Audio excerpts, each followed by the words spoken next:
नमस्कार दोस्तों।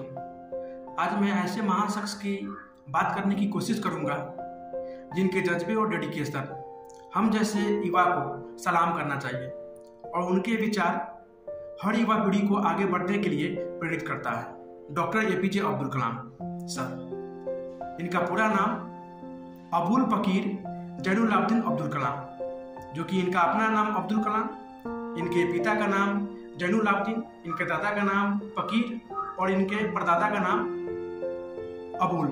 इस प्रकार इनका पूरा नाम पड़ा है अबुल फकीर जैनुलाब्दीन अब्दुल कलाम। इनका जन्म तमिलनाडु के रामेश्वरम में होता है। जब ये छोटे बच्चे थे 5-7 साल के, तो इन्होंने अखबार बेचने का भी काम किया था। इनके मैथ के टीचर जो 4 बजे क्लास लेते थे, तो ये सुबह उठकर 4 बजे क्लास लेते थे और फिर ये अखबार बेचने का काम करते थे। 5वीं क्लास में जब ये पढ़ रहे थे तो टीचर ने बताया कि चिड़िया कैसे उड़ता है। सभी बच्चों को समझ में नहीं आया, तो फिर बोला टीचर कि चलो बताते हैं। तो उन्होंने समुद्र किनारे ले गए और सभी बच्चों को बोला कि उड़ने से पहले चिड़िया अपने पंख मुड़ती है, उसके बाद फैलाती है, फिर उड़ती है। इसी तरह उनके दिमाग में यह सपना पनपा कि उड़ान भरना चाहिए। उन्होंने सपना देख लिया। धीरे धीरे उन्होंने 10th की, 12th की। उसी दौरान इनके जो बड़ी बहन थी, उन्होंने जेवर बेची थी इनको पढ़ने के लिए। उसके बाद इन्होंने MIT से एरोनॉटिकल इंजीनियरिंग किया। MIT करने के बाद उस समय देहरादून में वैकेंसी आई थी एयरफोर्स की, और गवर्नमेंट ऑफ इंडिया के अंदर साइंटिस्ट के रूप में चयनित हो रहा था।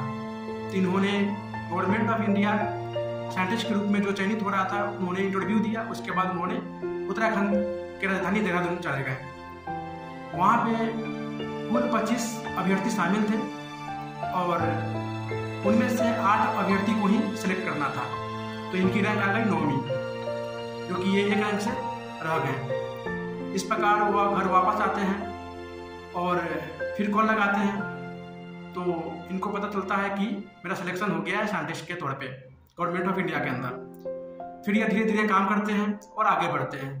इनको मौका मिलता है। फिर इनकी मुलाकात 1969 में, जो कि उस समय इस्टेब्लिश हुआ ही रहता है इसरो का, उस समय इनकी मुलाकात डॉक्टर विक्रम साराभाई सर से होती है। उनके ही अंदर जो कि उस समय काम चल रहा होता है स्वदेशी निर्मित सैटेलाइट लॉन्च व्हीकल का, क्योंकि उससे पहले विदेशों से सैटेलाइट लॉन्च व्हीकल आते थे, लेकिन उसी समय निर्णय हुआ था कि अब स्वनिर्मित ही करना है। 1971 में डॉक्टर विक्रम साराभाई की मृत्यु के बाद चेयरमैन नए बनते सतीश धवन, और प्रोजेक्ट हेड पे काम कर रहे होते हैं डॉक्टर एपीजे अब्दुल कलाम। उनके दौरान ही ये अपने पिता को खो देते हैं और उसके बाद माँ भी चली जाती है। 10 साल की कड़ी मेहनत के बाद यह तैयार होता है SLV-3, सैटेलाइट लॉन्च व्हीकल 3। दुर्भाग्यवश किसी फॉल्ट की वजह से वह असफल हो जाता है। उसके अगले साल 1 साल बाद फिर तैयार किया जाता है और सफलतापूर्वक इसको लॉन्च किया जाता है। वो होता है रोहिणी सैटेलाइट लॉन्च व्हीकल। उसके बाद 1982 में DRDO के रूप में इनको काम करने का मौका मिलता है। ये इंटरकॉन्टिनेंटल बैलिस्टिक मिसाइल बनाते हैं, गाइडेड मिसाइल, जो कि 70 से 70 मार करने वाली मिसाइल होती है। लंबी दूरी तय करने वाली, मार करने वाली मिसाइल होती है। इन्होंने त्रिशूल, नाग, ब्रह्मोस, कई तरह के मिसाइल बनाए। इनकी जो मिसाइल है वो आपकी पृथ्वी, और एक प्रमुख मिसाइल अग्नि, जिनमें इनको आलोचना भी बहुत सारा हुआ था। उसके बाद इन्होंने 1992 में गवर्नमेंट ऑफ इंडिया के अंदर इनको वैज्ञानिक सलाहकार बना दिया गया और सुरक्षा शोध विज्ञान विकास के सचिव भी बने थे। उसके बाद 1997 में भारत का सर्वोच्च नागरिक सम्मान, इनको भारत रत्न से सम्मानित किया गया था। और 1998 में परमाणु परीक्षण में भी इनका अहम योगदान था।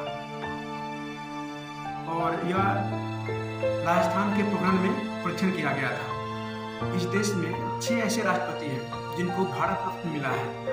उनमें से 3 जिनको राष्ट्रपति बनने के बाद भारत रत्न मिला है, और 3 जिनको राष्ट्रपति बनने से पहले भारत रत्न दिया गया है। उनमें से आपके डॉक्टर सर्वपल्ली राधाकृष्णन सर हैं, दूसरा जाकिर हुसैन है, और तीसरा doctor APJ Abdul Kalam sir हैं, जो कि अविवाहित हैं।